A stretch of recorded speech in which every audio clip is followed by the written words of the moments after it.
Hi అండి. ఈరోజైతే మేము డీమార్ట్కి వెళ్తున్నాము. డీమార్ట్ అనేసరికి మా హస్బెండ్ ఫేస్ అయితే చాలా చేంజెస్ వచ్చేస్తాయి డీమార్ట్ అనేసరికి.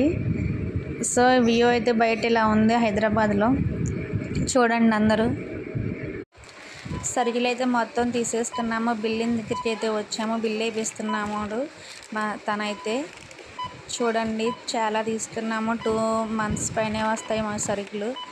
ఇలానే తీసుకుంటాం ఒకేసారి మేము డీమార్ట్కి వెళ్ళి. చూడండి బిల్ అయితే 9500 అయితే అయ్యింది. 4 bags అయితే ఫుల్ అయిపోయాయి డీమార్ట్లో. ఈ సరుకులు అన్నీ తీసుకున్నాము. ఓకేనా, ఇంటికి వచ్చాము. మొత్తం ఒకటి సపరేట్గా పెట్టుకుని అన్నీ ఇలా అయితే వీడియో తీసాను. చూడండి, ఎవరు మిస్ అయితే అవ్వద్దు. నా ఛానల్ని సబ్స్క్రైబ్ చేసుకోండి ప్లీజ్.